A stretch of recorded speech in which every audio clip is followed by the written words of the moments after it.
We're the Rich Family. I'm Darren. This is Becca, and this is DC. Hi.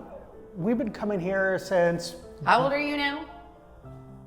8 3/4. Yeah, you were definitely not born yet. So we've been coming for a while. You know, one of the things I'll really say that I like and I've really appreciated about the church here is I've grown up, and as far as me and my faith, I've always been, something for me has always been really difficult to talk about. It's because something that's very personal, closed, guarded for me. And watching DC come here, he is just his willingness to talk about God, Jesus, and just his openness with it, that has really, really amazed me. And I really attribute that to this church. And I think something that makes it really special here is you feel welcome here. Like, you know, the pastors know who we are, like by name. And it's not like we're just one of the people that just sits in the pew that they smile at or, you know, think that we come every week. Like they actually know us and you genuinely feel cared about. They, you know, try to keep track of like different things that we're involved in and we'll ask questions about things that are going on in our life. And so you definitely feel that instant connection. And I think that one of the things that was really special was when we closed with COVID. Like, even though we chose to stay at home, you know, DC's, you know, obviously still can't be vaccinated. So we were really being extra cautious. I didn't feel disconnected from church. I mean, we did the telephone. I can't remember exactly what it was called, but that telephone where we checking up on people, I got a couple of calls just to see how we were doing. And so that prompted me to make a few calls and, you know, staying connected through, you know, church online, through Sunday school. I mean, I even taught some lessons online at Sunday school. I mean, I just never felt like we were not part of the church. It wasn't the same, but I still felt like we were members, like we belonged, like we were cared about here.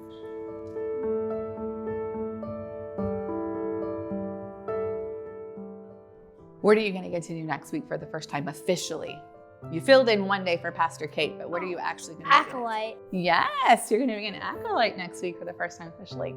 I've done a lot with the kids, whether it's been in the music program when we first came to church, when, you know, Ann was here or when Erica was here. I helped a lot with the music, you know, Christmas programs. But then I've done a lot with Sunday school and with VBS. So I try to be very active in things that the kids are doing.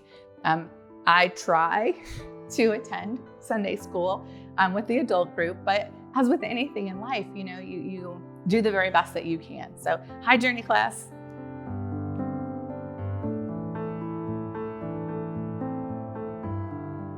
So when DC was in kindergarten, he actually was hospitalized twice. Pastor Debbie came to visit DC in the hospital just to let us know that they were thinking of us and still praying for us. You know, another thing that I always appreciate about the church is when you put in a prayer request, you always know that that request got prayed for because they mail you something and they let you know, like, we prayed for this, and they even add extra things that had you thought at the time you wish you had asked for, like they just knew.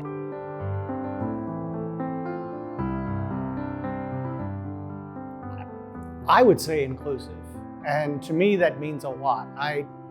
So in my line of work, I'm a public defender, okay? So I'm the social justice guy, right? So that means a lot to me in my line of work. You know, we often, you know, we defend people that are accused of things that are not good all the time, right?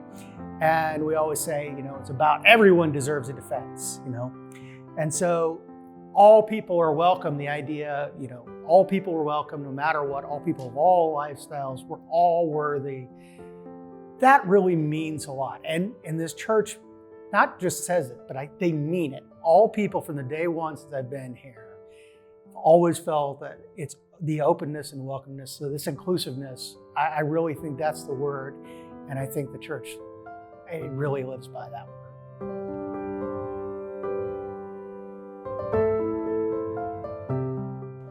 I think that, you know, when a church can make you feel like family, there's nothing better than family. I mean, like, that's who you invest in. Those are the people you want to be with and who you want to gather with. And I think that that's what First Church has to offer is this idea of being family and being together and being welcoming. And, you know, families, you're expected to, you know, be challenged a little bit. You know, there are several sermons where I feel like Dr. Bart has challenged me to my core, and yet that's exactly what we need for each other. And I think that's what helps us come together and grow. And I think that if you're not growing at church, then you're probably not going to the right one, because you need to be challenged and you need to keep moving forward. You know, kind of goes with our mission of, you know, we need to grow in Christ and go for Christ. And that's what happens here. Like, we really live by that. Well, and I think the other thing is we really want, you know, we want to be part of this community.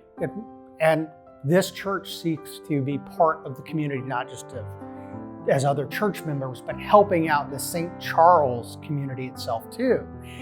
Whether it's giving back to the school kids, teachers, and so, or helping out the homeless. And so I think investing in that is investing in the St. Charles community as a whole as well. So I think that's very important.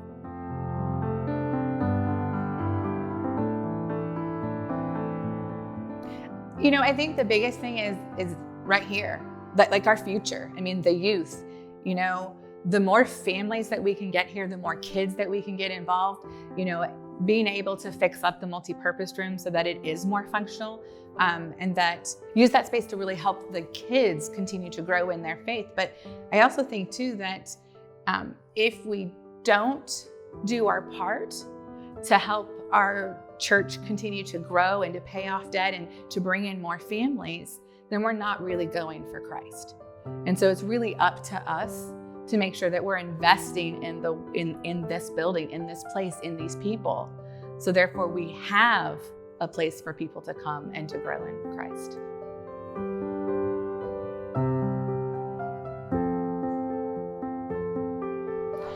You know, and I'm thinking about something that they actually physically gave you recently. How are they supporting you and showing you how important you are? What did you just recently get? The Big Kids Bible. You did. You just got your first Big Kids Bible. And that was a pretty special gift, wasn't it? Mm-hmm.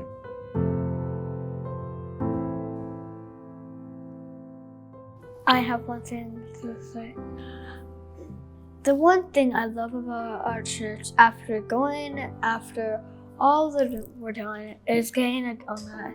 It is Is really getting what? a donut. Getting a donut. So don't quit buying donuts, because that's what brings children to church.